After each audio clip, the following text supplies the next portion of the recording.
For those of you that got divorced after being married for 10 years, what caused your divorce? Story 1. It was a long time coming, but two straws broke the camel's back. 1. She woke me up at 6 a.m. to tell me she had signed up to give a talk at a psychoanalytical conference about her affair with her boss that we were trying to work through. 2. She made me make a lasagna for her book club, but I had to pretend she had made it because she would be walking in the door 5 minutes before book club. The second one seems less problematic than the first, but they both highlighted that I was just a prop for her narcissism. Answer: wow, that's wild. My wife has a monthly book club that usually meets at our house every 2 to 3 months because it's one of the biggest and can fit everyone comfortably. She always asks me to cook for the ladies and always brags about me to them as well. I've done fondue, fajitas, pastas, steaks, etc. And without fail, she can't wait to show off my skills. I absolutely love cooking for her and her friends. Story 2.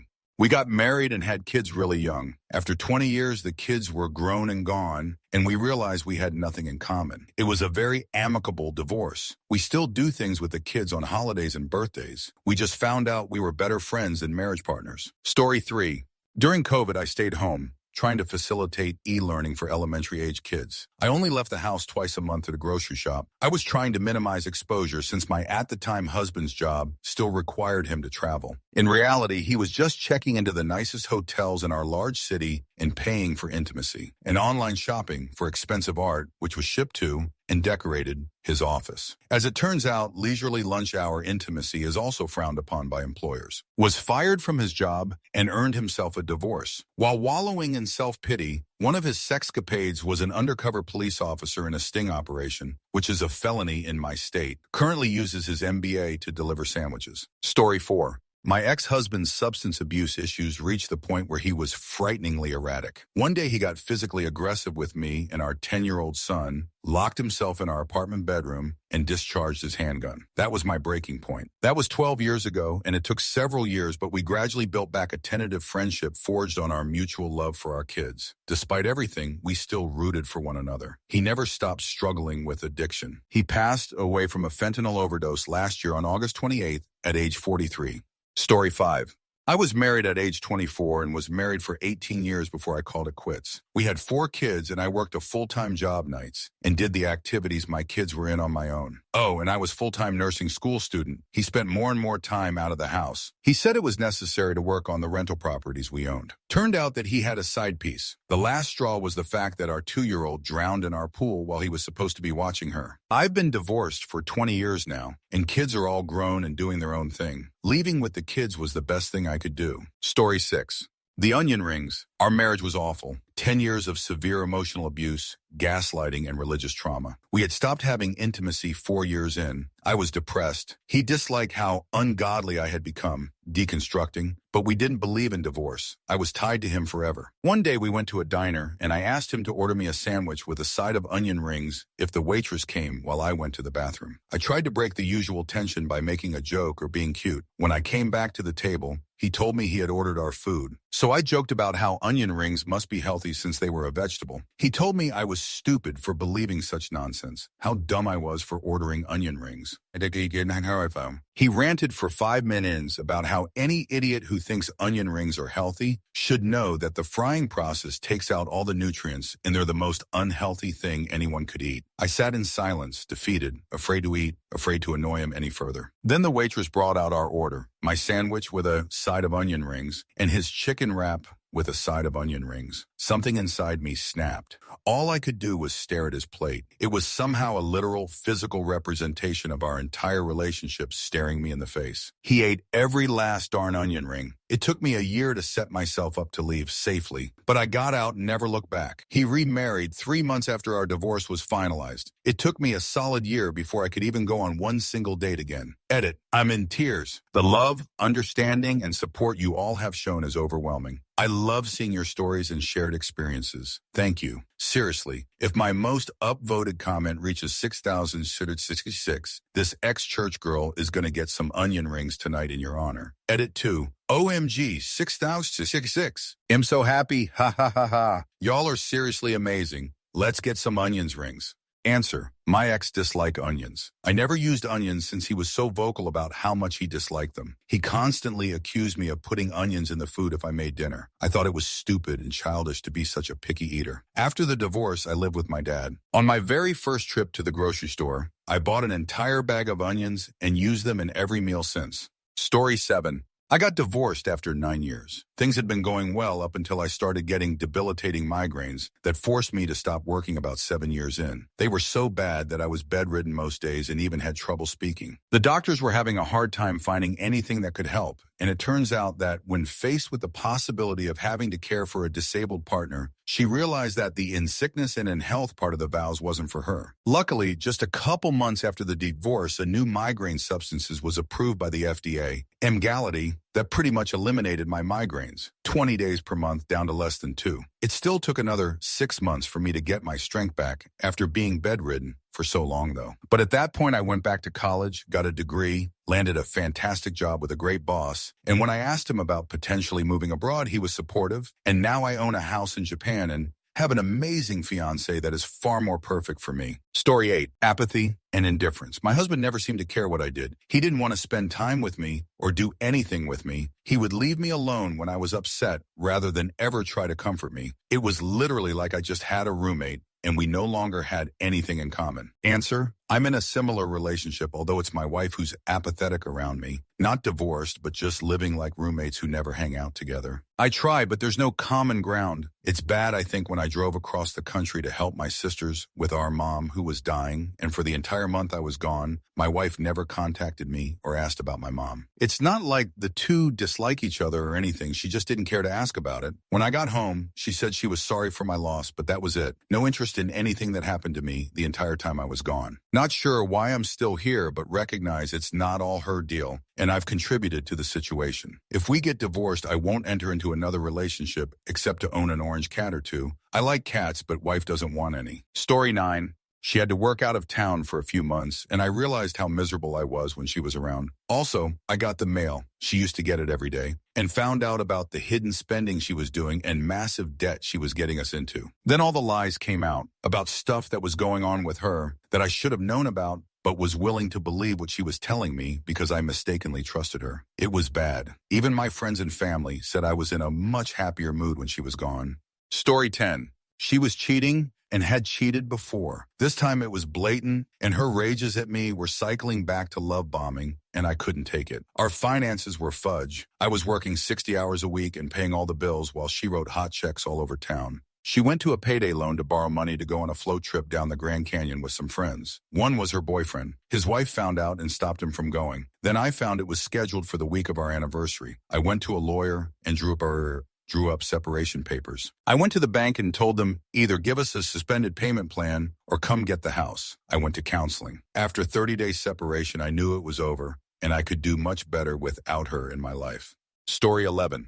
There were many things: an absence of emotional availability on her part, me noticing I looked for reasons to delay going home, her older brother living with us for the entirety of our relationship, despite me asking him repeatedly to hit the bricks. But the thing that regularly comes back to me is that every time I described any challenge I was facing to her, difficulties at work, family disagreement, etc., she was always on the side of the other party. She never saw my side, never. This isn't hyperbole. She acknowledged it herself and embraced it with pride. She saw it as a way of being intellectually challenging. I'm remarried now to someone truly wonderful and supportive, and we don't necessarily always agree on everything, and we don't have to, but we always have each other's back. Story 12. I've been waiting to find a time to write my story. I don't know why I chose this thread specifically. We didn't marry young, we were mid-20s. We decided early that we weren't going to have children. She had no hobbies or interests except video games and to cook and travel extravagantly. Everything in between seemed like any money spent on ourselves. Read, any money I spent on hobbies or maintenance things like cars and house stuff was demonized and made to look like I wasn't contributing to a financially free future. She refused to spend money on herself except for DoorDash in the vacations mentioned above. I had built an entire career around supporting us, making good money. We were fast-tracking out of debt. She was extremely unhappy with her current education field. Mortuary sciences will always be a red flag for me now, and her lack of career progress, and was working a low-income job not in her field, and I heavily encouraged her to join my career field. Lots of help,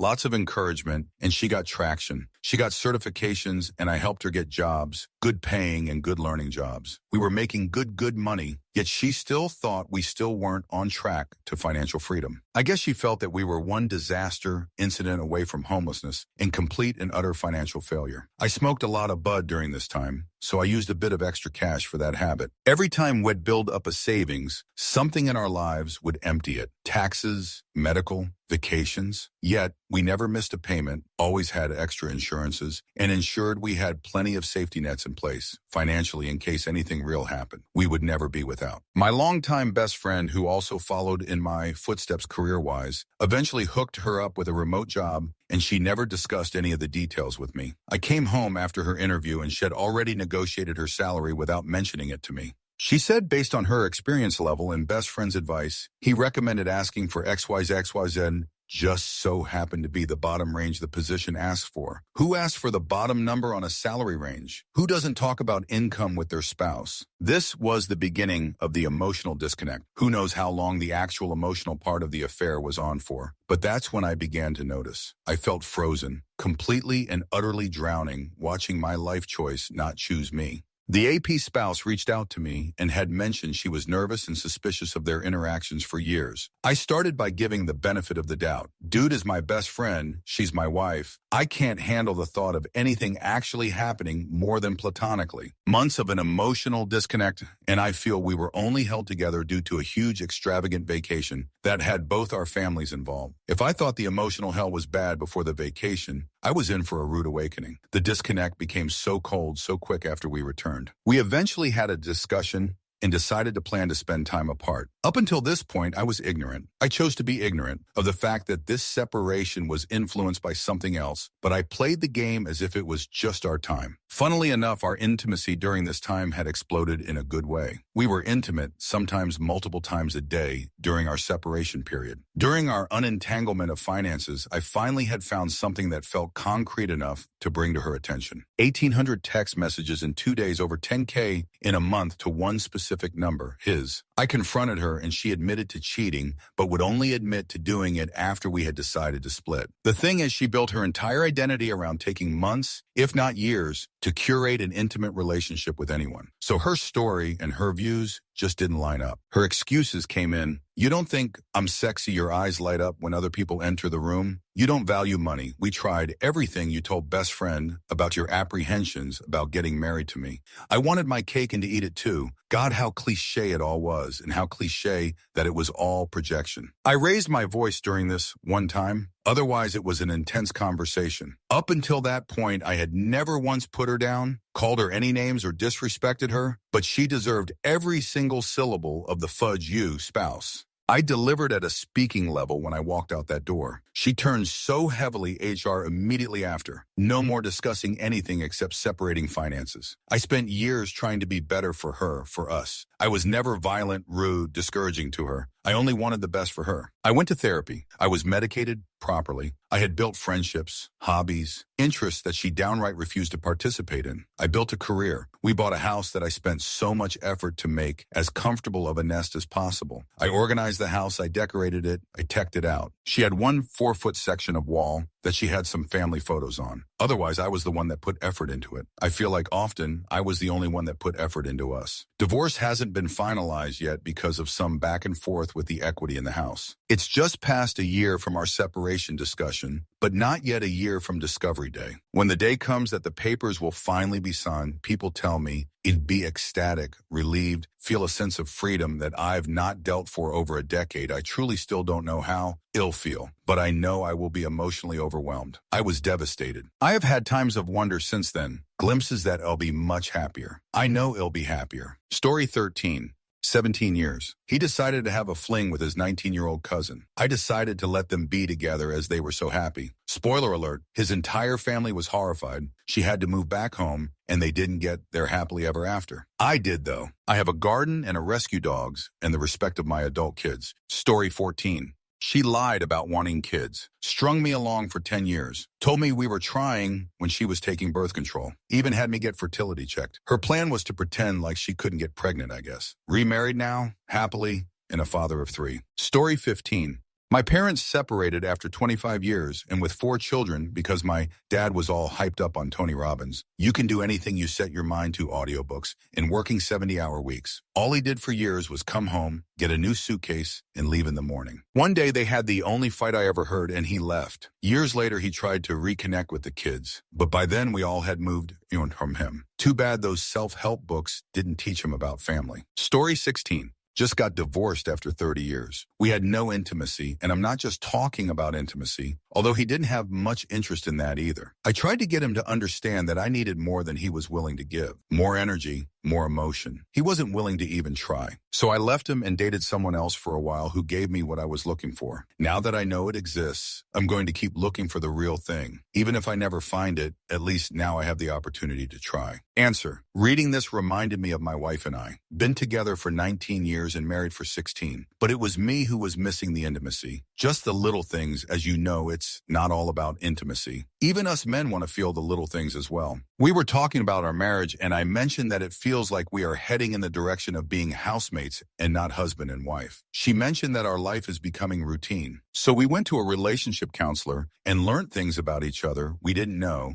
and now it feels like it was when we first got together. I hope you find that happiness. Story 17. Ultimately, we wanted different things. She wanted to not work, but still be able to have all the nice things. Whereas I wanted a more simple life where I could finally relax a little and go on a couple reasonable vacations each year. These competing wants led to me working 2 jobs to be able to afford all of her wants and to fund a couple major home renovations. She didn't want to work, so she wanted to flip houses to make a bunch of extra money, while she just kept switching jobs, i.e., more than 10 jobs in 10 years, trying to find the easy way out. Ultimately, she got what she wanted since she is now remarried and doesn't work, and I got what I wanted since I now can live my simple life where I only work 1 job and am able to save for an early retirement and go on a bunch of fun trips. Life is so much better post-divorce, and honestly, it should have happened a few years sooner. Story 18. Not me, but my friend. His wife started having feelings for her boss. The boss was kicked out of his home by his wife, who wasn't happy about the emotional affair, and the boss ended up on my buddy's couch without his consent. My buddy was moved onto a cot in their spare room to give his wife time and space to sort out her feelings. She refused marriage counseling. She instead insisted that they could make things work by becoming a polygamous couple, a throuple. My friend loved his wife and didn't want to blow up their children's lives, so he agreed to try. Seeing a male body part that wasn't his enter his wife ruined him. Answer. Dang, dude, I'm dying just reading this. I think when you try making things work after cheating, a part of you dies. If you leave,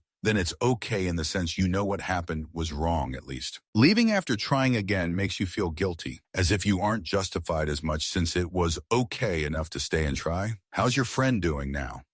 Story 19. Differing opinions on parenting. Our kids were diagnosed with autism and ADHD, and I worked really hard to support them. We reached an impasse when he consistently chose work over attending appointments and getting angry if they or I were ever sick. I would yell and he would give me the silent treatment. Neither was healthy. He ignored me for a week when I got a small tattoo against his wishes. I struggled with my Christian faith and decided to leave the church. He told me I was going to hell. We had been together almost 12 years when I turned 40 and realized I didn't want to live separate lives where he tolerated me. He told me I had no filter and that I was embarrassing. I told him he was emotionally challenged. We limped on in the marriage and eventually I suggested an ultimatum, marriage counseling, or I move out. He said, if I'm so bad, then go. I did. It's been nearly 9 years and I'm so proud of the growth I've had since I left. I'm poor as shoot now, but I get to parent the way I want. I'm free to be embarrassing and I don't have to live with someone always rolling their eyes at me. He repartnered 3 years after we separated. He's 50 and she's 29. I am mostly happily single.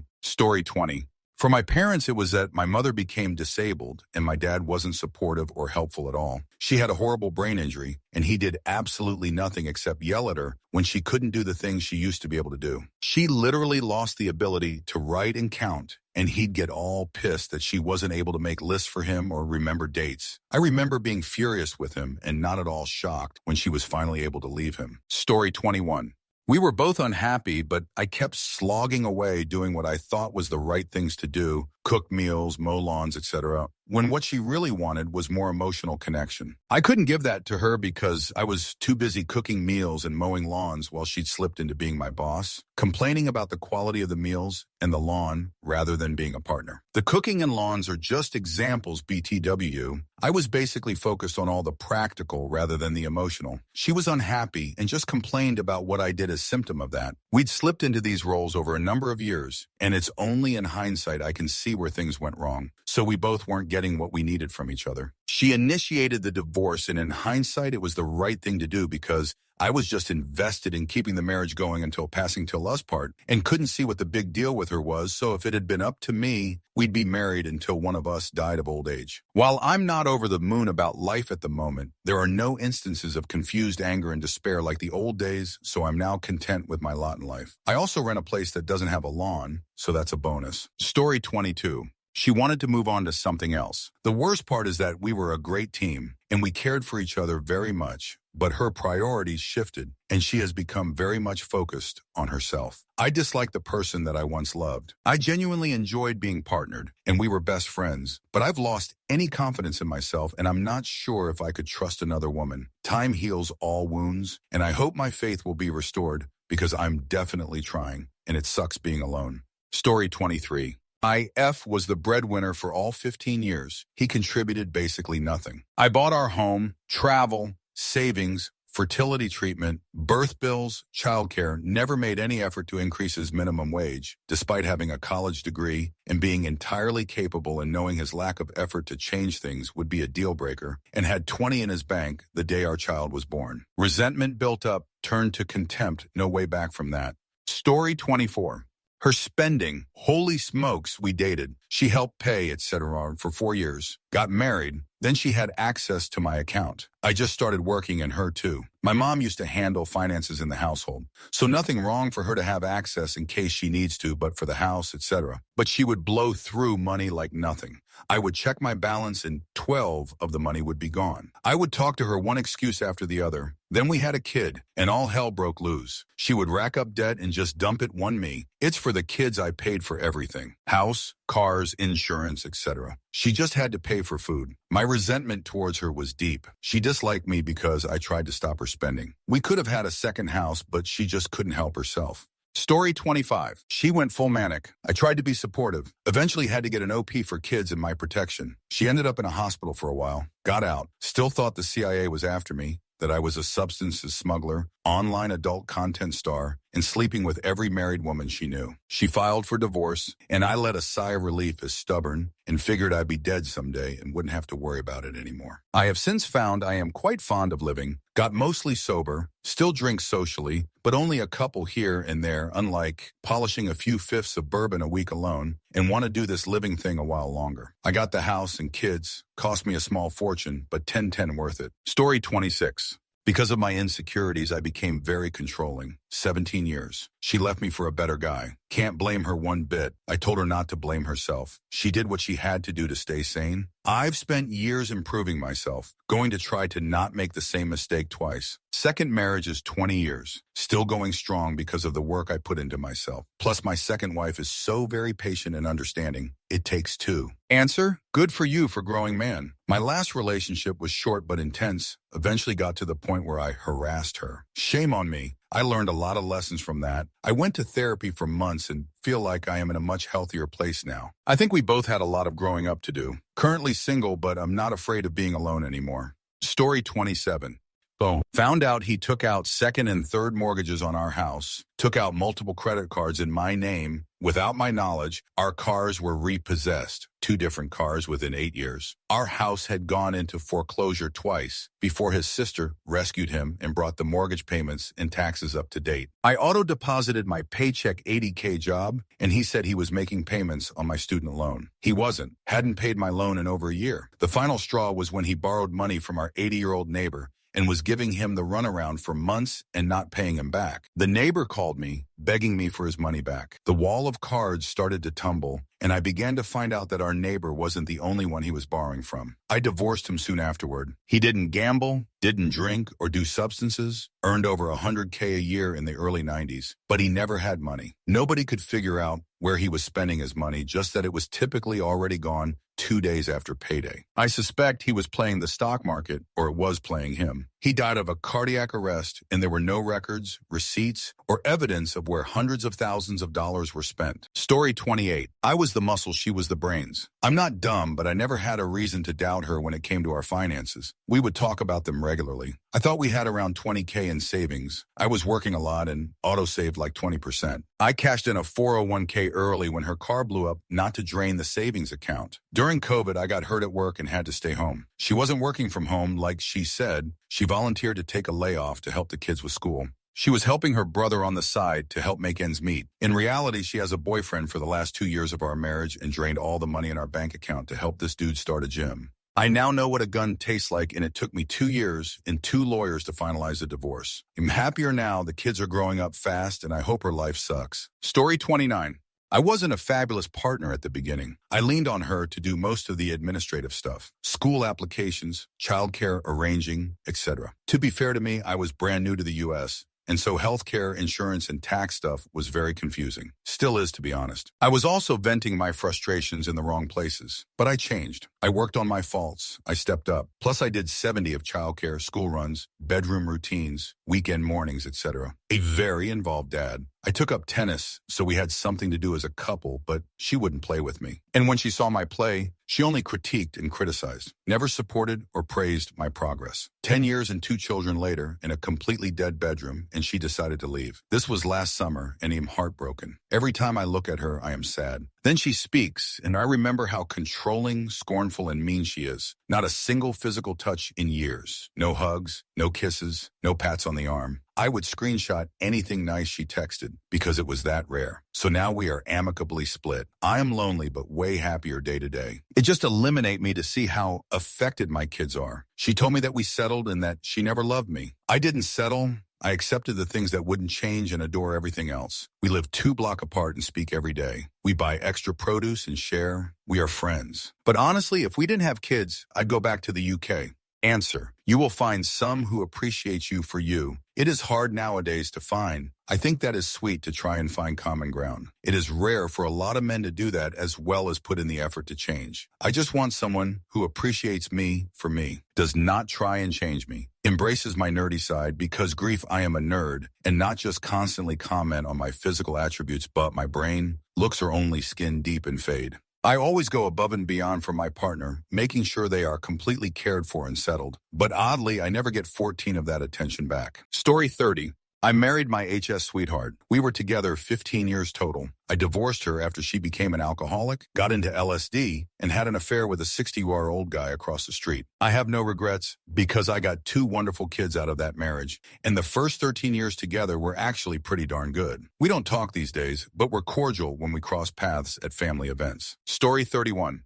We both married to take care of kids we made at early age. Caught her cheating after 10 more years, even though she was super religious, and we promised we'd never do that to each other, ever. I couldn't look at her the same again and couldn't get past it. It was always there. She waited to tell me after the divorce that she never truly loved me. Messed me up for quite a while. Story 32. I made an attempt to unalive myself and got the help I needed. While I was doing outpatient treatment and starting my meds for bipolar, my husband of 10 years was starting his affair with his coworker. My meds made me feel like a zombie. I couldn't go out and drink with friends anymore and followed a strict schedule set by my doctors. My husband just said I wasn't fun anymore. Tried marriage counseling, and after one session, I knew the marriage couldn't be fixed because he wanted to try with his coworker. Answer, oh, this brought back a memory. I also ended up in the Grippy Sock Motel. The night before I was discharged, I had called my husband in the evening as I had every night that I had been there. I was finally on a med that worked for me and felt balanced and even excited to get back to living my life. That night, he told me he was with a friend of mine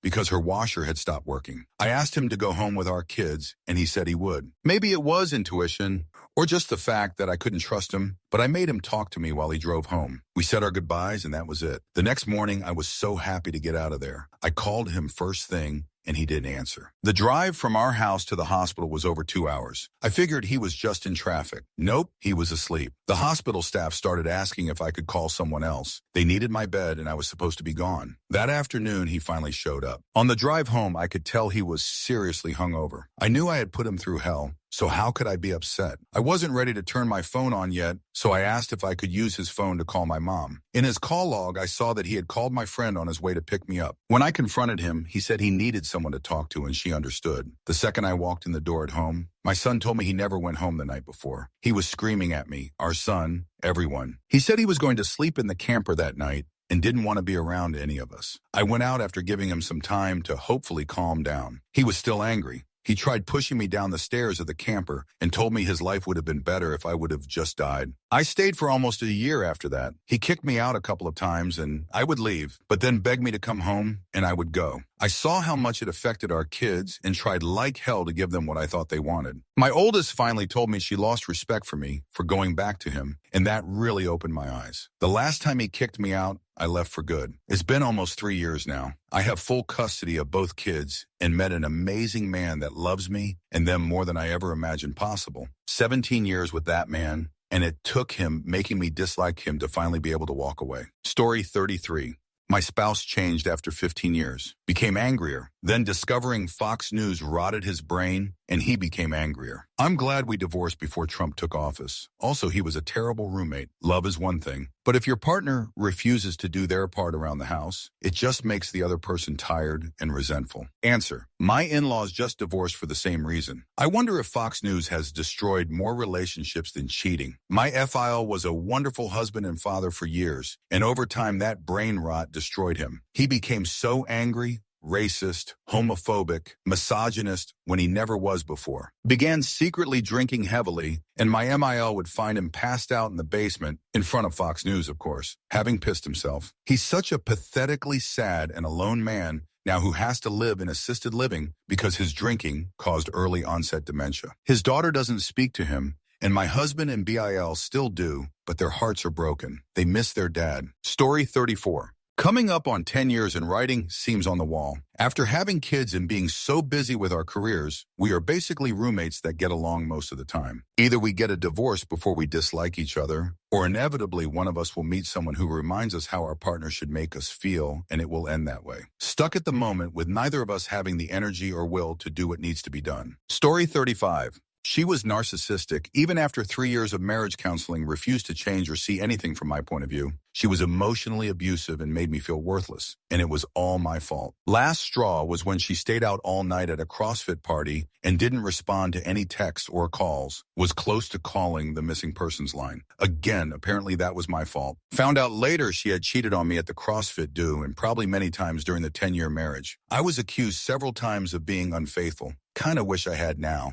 Story 36. He repeatedly cheated on me, and yet I stayed. He would also criticize me, and I walked on eggshells for almost 2 decades because I thought he was the love of my life. It wasn't until he practically begged me for a child and I got pregnant before I was emotionally ready, and then he asked me to terminate 3 times, which was the beginning of the end for me. And for almost a year after the abortion, I was still trying to work on my marriage and prove to him that I was still in it. I filed for divorce after a night of verbal abuse where I thought the situation would escalate and he would hit me. Story 37. Things were great when I was healthy. Then came the sudden stage 4 cancer diagnosis, and it was like he wrote me off completely during treatment. I had no idea he didn't believe I'd make it. I was receiving world-class care, fighting with everything I had to heal, all while caring for 2 children, one of them a fragile preemie. While I was focused on surviving, he was having an affair with a young, healthy coworker who was also married. The betrayal stretched across the years it took me to recover. I thought the emotional distance was his way of grieving, of coping. I thought the long hours and late nights were because I could no longer work, and he was carrying the financial weight. But something in me knew. One day I felt it, that unshakable sense that something was wrong. I kept asking him, but he wouldn't tell me. So I looked at his phone and found all the heartbreak I needed to see. I know it's hard on my young kids now, but I think it's better to come from a broken home than to grow up in one. And maybe someday, if they are in a similar abusive situation, which I hope not, they will find the strength to leave like I did.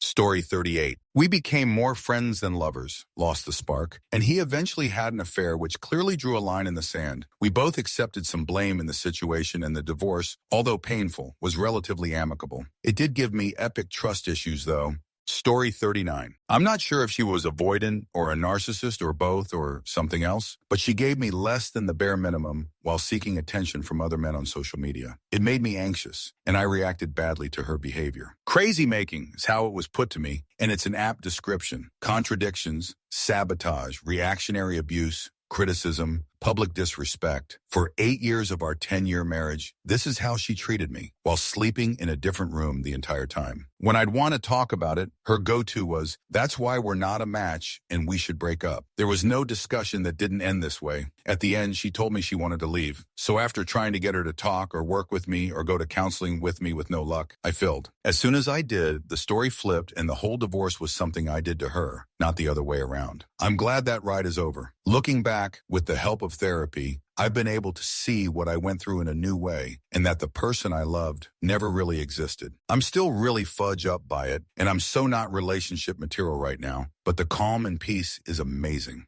Story 40. I got taken for granted. When I realized that I was doing the dishes, laundry, managing kids and work, her not wanting to do anything intimate became a secondary problem. I wanted out. We're okay friends now. We can talk about the kids and meet on birthdays. Story 41. So many things. We both contributed. We had developed into a sexless marriage. I resorted to adult content, which escalated to online dalliances outside of my marriage. When she found out, she asked me to take an STI test. I was clean. I was confident that I would be because I hadn't slept with anybody and hadn't had intimacy in almost a year. After my clean test, I asked her to take an STI test. She was not clean. She became absolutely obsessed with the idea that I had to be having affairs or sleeping with random people. She constantly searched my phone, fair, given what I was doing online, tried to ban me from having a relationship with my brother, and made me produce receipts for every penny. Everything I did was gaslighting and narcissistic. We both contributed to us getting to that point. Story 42.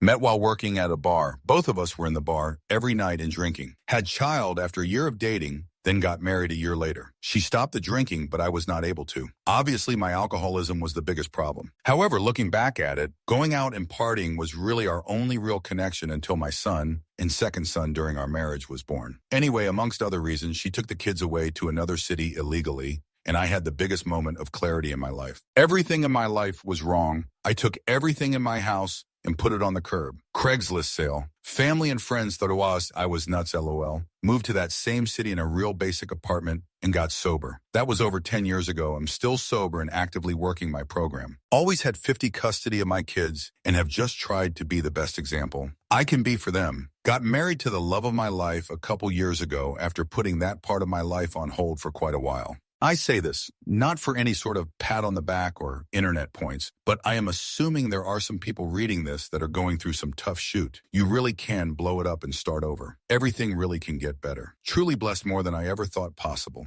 Story 43. My father's stroke. He had a stroke when he was 56 and I was 31. As a result, he was paralyzed on his left side and he became disinhibited. It took about 2 years for the magnitude and permanence of his condition to become clear. During that period, I was not able to concentrate on my husband as he needed. In fact, I needed support. Because he couldn't really provide it, I withdrew. We didn't separate for another 4 or 5 years, and in the meantime, I acted out a lot. The proximate cause of our divorce was him falling in love with someone else. P.S. My father died 16 years after his stroke. Story 44. Only married for less than 3 years, but together for nearly 14. I worked on my feet all day and commuting nearly 2 hours a day at times. He was self-employed and made his own hours, even working from home when he wanted. I would come home to everything being exactly as I left it with added dirty dishes and him well rested as he took a nap almost every day. Either because he had the time or he needed an angry nap because things were not going well. And when he did tidy up, he needed it to be validated. When he did empty the dishwasher, he left the things he didn't know where to put away on the top for me to figure out. Our kitchen was not big at all. I did the laundry and I dislike folding. He would get angry at the pile of clean laundry on the floor as if it was only me who could provide a solution. I also did not want to fold his clothes as his cupboard looked as if the laundry pile just changed location. He was unable to keep it tidy, but complained about not being able to find things or them being wrinkly. He would also just randomly state, "I am out of clean underwear," and that would mean he expected me to do the laundry. He had junk drawers that were filled to the brim with whatever you can think of. But if I had a messy thing of my own, it was an issue he needed me to deal with as it disrupted his zen. When we had a kid together, I breastfed, so I was also the only one who could wake up to be with the baby at night. He made a bottle, perhaps 2x in the first year. When the baby wouldn't stop crying, he would call me as if I could stop it via the telephone. When he was upset with anything, he would just up and leave me to have a drive. I guess I will take care of the baby then? Wasn't even asked, just expected. I think mainly it was his inability to just figure things out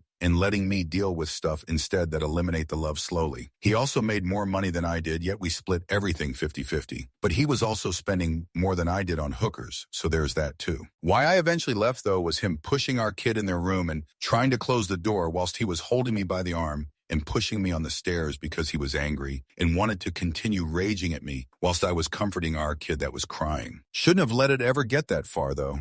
Story 45. The reason we made it to 20 years before divorcing was a combination of determination, stubbornness, and denial. I refused to leave and accepted the physical, emotional, and verbal abuse by internalizing it and telling myself that I could be better and that my kids deserved an intact family with a mom and a dad. She finally filed for divorce, and it pissed me off that I had stuck it out for so long, and then she was throwing in the towel. It was absolute hell getting through the divorce, but once it was all over and I was able to reimagine a life without her, the relief was like the best gift I had ever received. Story 46. Severe mental health issues for my spouse. I'm not sure if it was the meds, the illness itself, my own slide into burnout, or a combination of everything, but after 15 years, we ended our marriage because we just weren't the right people for one another. I will never regret getting married to them, but I never would have married the person they eventually became. Selfish, harmful, arrogant, and ugly.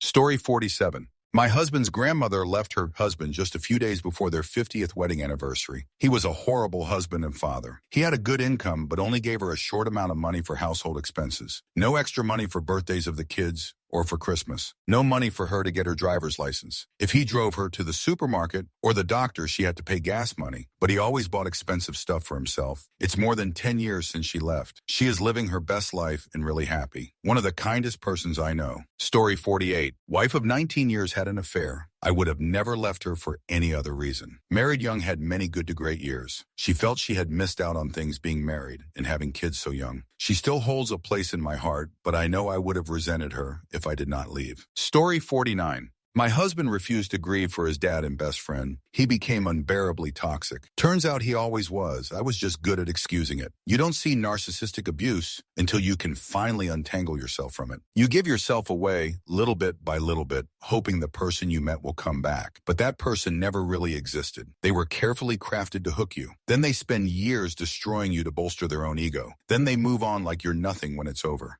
Story 50. Not divorced, but almost was. So I hope it's okay to share.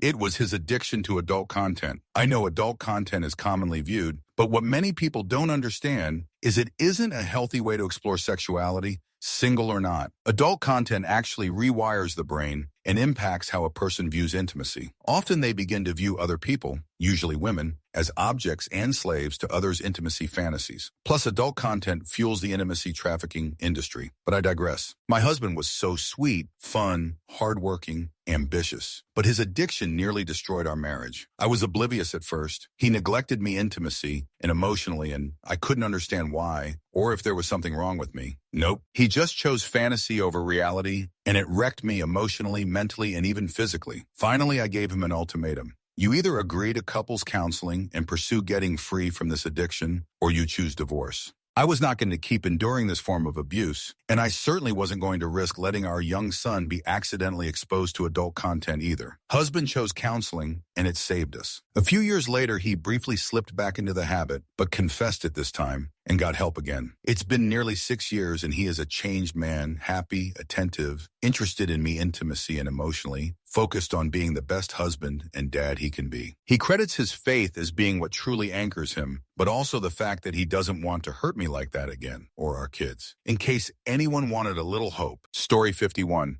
Wow, this question is right on time. After 13 years, I'm finally divorced from my wife. There were so many different things. I realized very early, and I should not have married her, but she got pregnant immediately, and all I ever wanted to do was be a good father. So I stayed for 13 years. I hurt her. She hurt me in a continuous cycle. Very toxic. Story 52.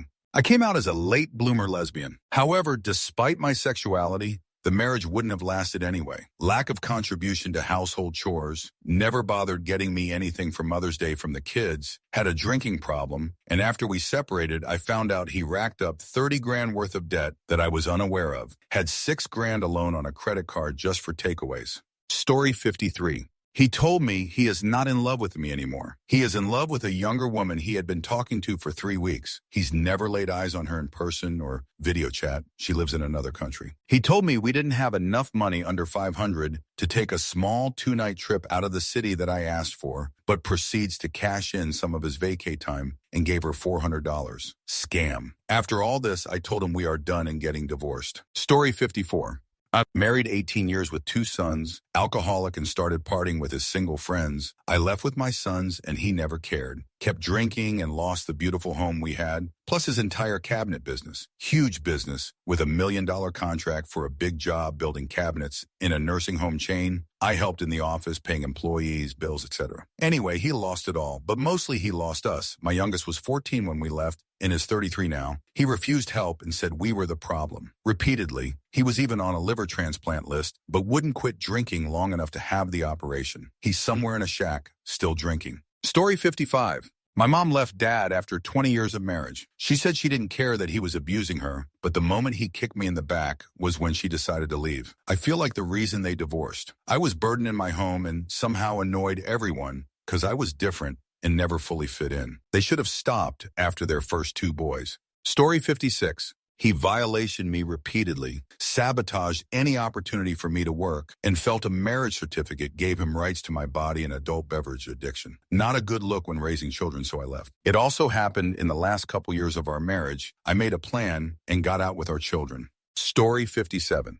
After we had kids, he started spiraling into a midlife crisis or depression and wouldn't get help. I was left caring for 2 small children and working a full-time job and trying to manage my 3rd man-child husband who couldn't be bothered to spend any time with us except to complain about how I never had intimacy with him. I'm drowning and all he saw was that his needs weren't being met and so fudged me. He eventually hit rock bottom, tried to sleep with my cousin and other insane things, and ultimately I realized that it would be less work without him. I'm way happier now with a partner who is an amazing person, an actual true partner. Story 58. Borderline personality disorder. She was diagnosed after we were together 12 years. She spiraled down. Substances and sadness for next 5 years after that. We divorced so I could protect our daughter. Untreated, my ex continued down. Our daughter was 17 when we had to bury her mother. A very, very sad, hard day. Mental illness eliminate if untreated. Story 59. We turned into roommates. I told him what I needed, offered therapy, etc. He didn't see a problem. Every time I thought about our future, all I saw was a black hole.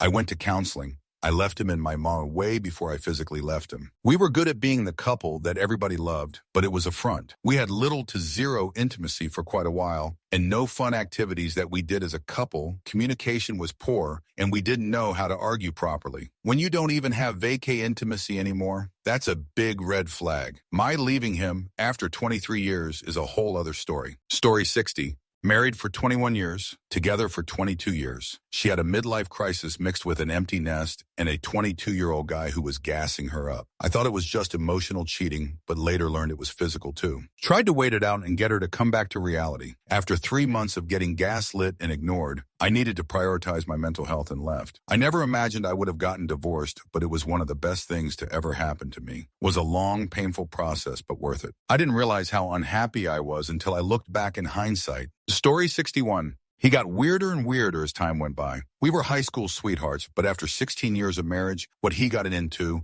I didn't sign up for. I suggested couples counseling. He declined. Certain proclivities require consent for involvement. Otherwise, it's just abuse. Story 62. I didn't know I was bipolar, which is probably some of it, but ultimately I just didn't feel the love anymore. He said he loved me, but we never bonded anymore. I slept on the couch with my dogs, he slept in the bed, and that was about the last 2 years of our marriage. I just felt so disconnected from him and angry with him all the time. We tried couples counseling. I got him into therapy too. We tried to open the marriage because he didn't want to be intimacy active with me. We decided to split on our anniversary. It was a friendly enough split, but I also never wanted to get married. He treated me like his mom and expected me to do everything for him. Story 63. I put up with so much during our marriage, but did it all because that was my husband. The day he looked at me and said he wanted kids, that was the day he found the one thing I couldn't compromise myself on. 20 years, one sentence too much. I left and haven't regretted it. Amicable and still friends. But I love being an aunt. Motherhood has never been in the cards. Story 64. He was a self-centered jerk who never lifted a finger to help with the kids or around the house. I worked full-time, did everything around the house and for the kids, and he would come home from work and sit on his jerk, complaining that it wasn't enough. He would not pay for anything for the kids either, nor the groceries or anything other than his half of the mortgage. All the rest of his money went to his hunting, his truck, his boat, and his other toys. I made just over minimum wage. He made 10 times what I did. So I was left to struggle as a low-income single parent while being married to a selfish jerk. I finally woke up, grew a pair, and left with the kids. Story 65. She developed major depression and anxiety after 2 kids and not being able to find a good career job after getting her master's. Think it just wore on her and not being happy. Got her counseling and meds for like 2 years. I thought it was going better. She tried to pin a lot of it on me, but her counselor basically told her, look, he takes care of the kids, helps with 80 of the bills, isn't controlling, lets you hang out with your friends, intimacy life is fine, isn't abusing you, and cleans and does yard work. He is not the problem. She didn't like hearing that or admitting it. Ultimately, she found comfort from other guys online. Started cheating and we split. Ironically, after we split, but not fully divorced, she actually had a lunch with me and gave me a full apology for her behavior. It was kind of wild and self-affirming to hear. I know it just boiled down to her mental health issues and not being happy, so I can't dislike her for that. People change. But it still sucked blowing up our family those first few years and trying to find my way in the world again. Story 66. Kind of a slow, gradual decline over many years. She constantly had some kind of crisis in her life, and I was constantly the hero who would swoop in and save her, over and over and over. I encouraged her to go for counseling. She went to counselor after counselor. Eventually, one of them diagnosed her with borderline personality disorder. She refused to believe it and said she was never going back. I didn't know what BPS was until I started researching it, and then everything finally made sense. She refused to get help for it, refused to go for marriage counseling, got worse and worse in the way she treated me, constantly accusing me of having an affair or preparing to leave her or anything else she could think of. She'd pick fights that would last a week. She'd wake me up at 3 in the morning screaming about something. She'd have an episode anytime I was going to do something with friends, which she was invited to. She'd have an issue with any person who was friendly with me. Eventually, I had no friends left. My health declined. Doctors told me I had extremely high stress and I should look at a career change. I knew, however, that the stress wasn't coming from my job. Then she met a 20-year-old college student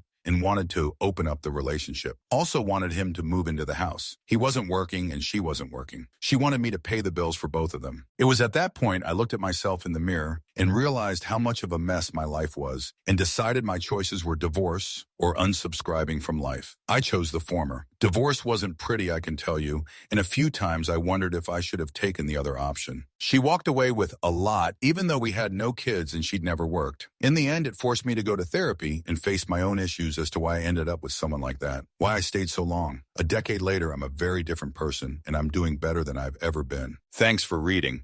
Story 67. Got married too young. As I grew up, he stayed the same. As I worked towards personal growth and life goals, he didn't support me. He ran from his problems and responsibilities. Eventually, about 6-7 years into the marriage, I discovered he was secretly exchanging explicit photos of myself and his best friends, girlfriends with his best friend without any of the women's knowledge or permission. Some of the photos and videos I had no knowledge, they were even taken of me. Stupidly, I stayed with the agreement that we would go to marriage therapy. He never fully committed to the work required in therapy. He never fully took accountability for what he did. A year or so later, I found out he was having an affair with his best friend's wife, just a few weeks after they got married. He moved in with her, but still didn't want a divorce, just wanted time to find himself. I finally lawyered up and filed for divorce. A few months later, the woman left him and he came crawling back. He insisted that there must be another man, and that's the reason I wouldn't call the divorce off and give him another chance. Told him I'd rather be single the rest of my life than be with him ever again. He just couldn't wrap his head around how that was possible. 3 years later, he still hasn't done any of the personal work he should and is still running from his own problems and responsibilities. I have no regrets that I left. Story 68. He, now she, came out as transgender. It wasn't the first hard thing we had gone through, but it was the final thing. I dealt with the infidelity and the drinking and dragging them through adulthood, kicking and screaming, but after 18 years and 2 kids, I had reached my limit. Stayed friends mostly through it all, but I wasn't willing to renegotiate the terms of our relationship, which made me the bad guy for a while, but ultimately we're both much happier. Story 69. Years of building resentment and not taking care of the relationship above all other of life's problems and distractions. Together 30 years, now divorced for 4. The end came when he pursued another woman who laughed at his jokes and whom he thought was interested. He didn't want to talk about it or go to counseling, so I really had no choice but to leave. My life is so much easier now. Story 70. I now believe he never truly loved me. He loved the idea of me. It was hard to engage with him, communicate with him. I did everything that required a shred of critical thinking, and even after he assaulted me, he got all defensive and angry about it, just like he did with most things. Issues that affected me didn't matter until they affected him. Close to nil empathy and monopolizing skills. Sadly, I learned to tolerate a lot of terrible behavior when I was younger, and as such felt this was all normal, despite feeling stuck. Story 71. The longer the relationship went on, the more abusive he became. He was also diagnosed with a mental illness and often refused treatment, couldn't hold down a job, and had a hard time maintaining friendships. I put everything I had into protecting him and helping him appear normal to the world until there was nothing left of me. I had to leave to save myself, and I am doing much better 5 years later. Story 72.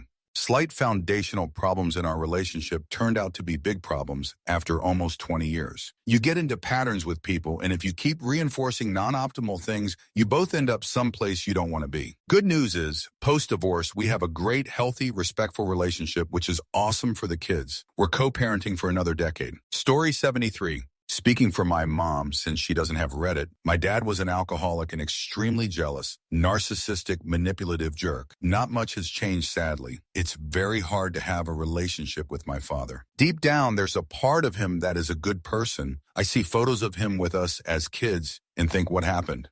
Story 74. She kicked me out for having sciatica. Once away from her for 3 weeks, no contact, I realized she had intimacy, emotionally and financially abused me. We tried couples therapy, but it wasn't a safe space for me. If I brought up anything in therapy, she would be the caring and thoughtful partner. As soon as we left, she would attack me and verbally abuse me about what I said. So I stopped sharing in therapy, and the therapist took me aside and I told her, she didn't know what to say. Story 75. She came from a family of addicts and was always a heavy drinker, but I had rose-colored glasses and thought if only I could fix her. She did okay controlling it when our kids were little, but it spiraled into a DUI, a 30-day trip to rehab, falling off the wagon, falling down the stairs, shattering a leg, then another 30-day trip to rehab before we called it quits. Thank God she's now 5 years sober for our kids' sake. Story 76. After 25 years and 2 beautiful kids, all grown up now, I was struggling with problems at work that led to tragic end attempt. When I finally found a way out and thought, this is it, all will be good from now on. Came home, found a note on the kitchen table. A friend came by, told me I was having a divorce, got me tipsy, left me. I took the knife, woke up in a pool of blood, got to the hospital, woke up to the call from her lawyer, who presented the divorce. Haven't heard any of their voices since, now 9 months ago. Nearly all friends who didn't choose side went with her. Great surprise. I had no idea this was on the horizon. Even changes their names. I am recovering. Every day, one at a time. Story 77.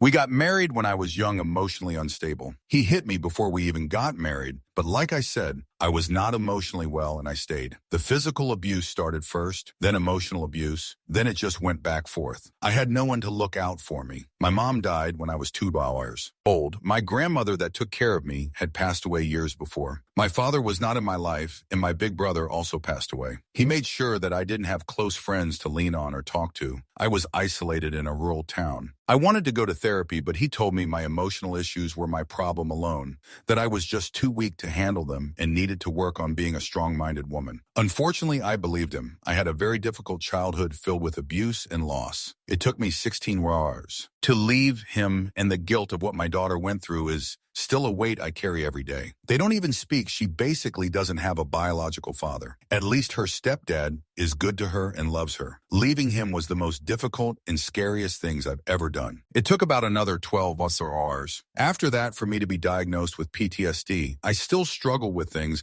and I see a psychiatrist regularly and am on a few meds. I'm a lot happier than I've ever been. I remarried in 2012, and my husband is a stellar human being who I will love, cherish, and adore forever. But I also carry some guilt about my current husband having to deal with living with someone that has PTSD. I was diagnosed long after we married. I feel bad, BC. That's not exactly what he signed up for. He tells me he loves me, no matter what, but I feel damaged in some ways, will probably always carry some feelings I should let go of. He's very supportive, loving, caring, and makes me safe loved. That's all I've ever wanted in life. Story 78.